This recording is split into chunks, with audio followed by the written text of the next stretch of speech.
IL টি-20 লিগে মাত্র 7 ম্যাচেই সবাইকে ছাড়িয়ে গেছেন মুস্তাফিজুর রহমান। পেছনে ফেলেছেন তার চেয়ে বেশি ম্যাচ খেলা ডেভিড উইলি, স্যাম কারেন কিংবা আন্দ্রে রাসেলদের মতো বোলারদের 2 ওভার হ্যাট্রিক সহ বল হাতে দুর্দান্ত সময় পার করেছেন কাটার মাস্টার। দুবাই ক্যাপিটালসের জার্সিতে আইএল টি-20 লিগে অভিষেক আসরে ফিজের এমন রাজত্ব নিয়ে বিস্তারিত জানবো রিপোর্ট। 2025 সালটা একদম মন মতো কাটাচ্ছেন মুস্তাফিজুর রহমান। বিশেষ করে সংক্ষিপ্ত ফরম্যাটে দুরন্ত গতিতে ছুটে চলেছেন বামহাতি এই পেসার।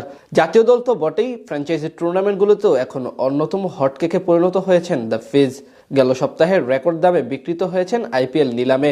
পাশাপাশি আইএল টি-20 লিগেও নজরকাড়া পারফরমেন্স করে মন জয় করে নিয়েছেন সকলের। টুর্নামেন্টটিতে মাত্র 7 ম্যাচ খেলেই পিছনে ফেলেছেন সময়ের অনেক সেরা সেরা বোলারদের। এমনকি তার ধারে কাছেও নেই রাশিদ খান, ডেভিড উইলি, মাথিসা পাতিরানার মতো আলোচিত বোলাররা। বর্তমান সময়ে বাংলাদেশের ক্রিকেটের সবচেয়ে বড় সুপারস্টার ধরা হয় মুস্তাফিজুর রহমানকে। বিশ্ব ক্রিকেটে বেশ ভালো কদর সৃষ্টি করেছেন তিনি।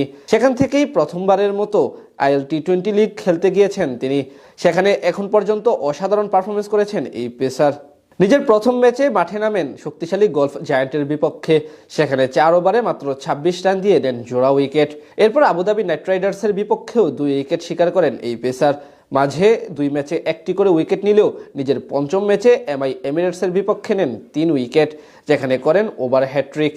এরপর শারজাহ ওয়ারিয়র্সের বিপক্ষে 2 ওভারে জোড়া উইকেট নেওয়ার পর রবিবার রাতে গলফ জায়ান্টের বিপক্ষে ফিরতি ম্যাচে করেন ওভার হ্যাট্রিক, যার সুবাদে তিনি এখন আছেন সেরা বোলারের তালিকায় শীর্ষদের কাতারে। এবার আইএল টি-20 লিগে 8 ম্যাচে 11 উইকেট নিয়ে পঞ্চম সর্বাধিক উইকেট সংগ্রাহক তালিকার 5 নম্বরে আছেন আফগানিস্তানের লেগ স্পিনার নূর আহমেদ। তার উপরে আছেন অজয় কুমার। 8 ম্যাচে তিনি নিয়েছেন 12 উইকেট।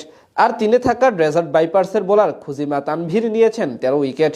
অন্যদিকে এদের সবার চেয়ে 1 ম্যাচ কম খেলে 14 উইকেট শিকার করে আইএল টি-20 লিগে সেরা বোলার তালিকায় 2 নম্বরে আছেন মুস্তাফিজুর রহমান, যেখানে তার বোলিং গড় মাত্র 14.71 এবং ইকোনমি রেট 8-এর চেয়ে একটু বেশি।